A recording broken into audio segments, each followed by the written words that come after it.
नमस्कार। आज हम कठोपनिषद की एक बहुत ही दिलचस्प कहानी पर बात करने वाले हैं। एक बालक है इसमें, नचिकेता, और ये जानकारी हमें मिली है सुरेश खांडवेकर जी के एक व्याख्यान से, जिसे केशव कल्चर की दीप्ति शुक्ल जी ने प्रस्तुत किया है। जी बिल्कुल। और कठोपनिषद, जैसा आपने कहा, हमारे 11 प्रमुख उपनिषदों में से है। बहुत अहम है। ये जीवन का असल मकसद क्या है, आत्मा की यात्रा कैसी होती है, और हाँ, वो 2 रास्ते, श्रेय और प्रेय। हाँ, श्रेय और प्रेय, मतलब एक जो सच में अच्छा है, कल्याणकारी है, और दूसरा जो बस अच्छा लगता है ना, प्रिय लगता है। बिल्कुल सही। जो फौरी तौर पर शायद आसान लगे, प्रिय लगे। और कमाल की बात यह है कि इतना गहरा ज्ञान, इसकी शुरुआत होती है एक बच्चे के सवाल से। हाँ, ये दिलचस्प है। तो हुआ ये कि नचिकेता के पिता थे वाजश्रवस। जी स्रोत में उन्हें वादश्रवी भी कहा गया है। जी। वो एक बहुत बड़ा यज्ञ कर रहे थे, विश्वजीत यज्ञ। हाँ, विश्वजीत यज्ञ। और इसका मकसद, जैसा कि आपने बताया, बहुत ऊंचा था। वो चाहते थे कि अपनी सारी संपत्ति दान करके मुक्ति पालें। मुक्ति मतलब ये जो जीवन मरण का चक्र है, भव सागर, इससे पार हो जाएं। बिल्कुल। तो यज्ञ चल रहा था। भूमि, सोना, चांदी, गहने, सब कुछ दान किया जा रहा था। खुशी खुशी। हाँ, सहर्ष, मतलब प्रसन्नता से। लेकिन फिर जब जानवरों को, खासकर गायों को दान करने की बारी आई, तब नचिकेता ने कुछ नोट किया। कुछ गड़बड़ लगी उसे। हाँ, उसे ये देखा कि जो गायें दान में दी जा रही थी, वो तो बिल्कुल बूढ़ी थी, बीमार थी, मतलब दूध देने लायक नहीं थी, आगे बच्चे पैदा करने की क्षमता नहीं थी उनमें।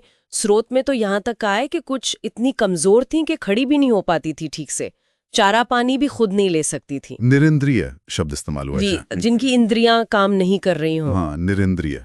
बिल्कुल, जिनकी इंद्रियां शिथिल हो चुकी थी। अब यहाँ एक बात गौर करने वाली है, नचिकेता को ये चिंता नहीं थी कि अरे सब दान हो जाएगा तो मेरे लिए क्या बचेगा। नहीं, बिल्कुल नहीं। उसकी चिंता कुछ और थी।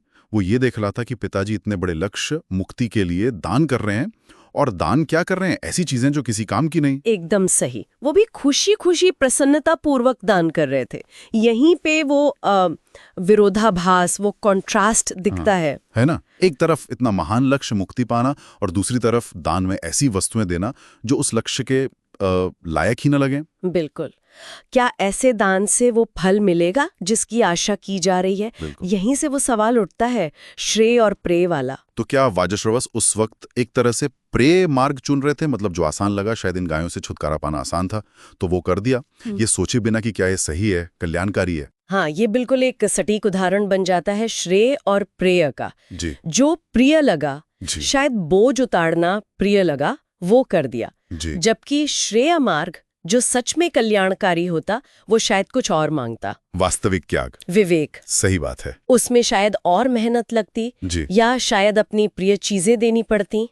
वादश्रवस का काम बाहर से तो दान दिख रहा था, पर उसकी जो क्वालिटी थी वो उद्देश्य से मेल नहीं खा रही थी। और कमाल ये कि एक बच्चे की नजर नहीं पकड़ लिया, ये बड़ी बात है। हाँ बिल्कुल। वो समझ गया कि सिर्फ कर्मकांड कर देना काफी नहीं है। कर्म कैसा है, नियत कैसी है, उसका असर क्या होगा, ये सब जुड़ा हुआ है। उसके मन में शायद ये आया होगा कि ऐसी गायें दान करके पिताजी कहाँ जाएंगे, कौन सा लोक मिलेगा उन्हें। बिल्कुल। इसी उधेड़-बुन ने, इसी सवाल ने उसे शायद वो प्रश्न पूछने पर मजबूर किया होगा अपने पिता से, जिसकी वजह से ये पूरा उपनिषद हमें मिला। हाँ, वो प्रसिद्ध प्रश्न। हाँ, जिसकी चर्चा हम आगे जरूर करेंगे। जी।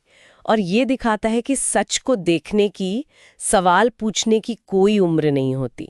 सच्ची जिज्ञासा कहीं भी पैदा हो सकती है। तो ये जो पूरी स्थिति बनी यज्ञ में, ये हमें एक बहुत अहम मोड़ पर ले आती है। यहीं से उपनिषद का जो गहरा संवाद है, उसकी नींव पड़ती है। सही कहा आपने। ये हमें सिखाता है कि हमारे काम, हमारे कर्म, उनका मूल्यांकन सिर्फ बाहर से नहीं होता। उनकी अंदरूनी गुणवत्ता क्या है, हमारे लक्ष्य के साथ वो कितने सार्थक हैं, ये देखना होता है। और श्रेया का रास्ता चुनना आसान नहीं होता। उसमें विवेक भी चाहिए, और शायद हिम्मत भी। बिल्कुल, हिम्मत चाहिए होती है वो करने की जो सही है, ना कि वो जो सिर्फ आसान या प्रिय लगे। तो चलिए श्रोताओं के लिए एक सवाल छोड़ते हैं यहाँ पर। जब लक्ष्य इतना बड़ा हो, इतना पवित्र हो, जैसे कि मुक्ति, तो फिर जो साधन हम इस्तेमाल कर रहे हैं, जैसे यहाँ दान की वस्तुएं, उनकी क्वालिटी कितनी मायने रखती है? क्या सिर्फ नियत काफी है, या कर्म का स्तर भी उतना ही जरूरी है?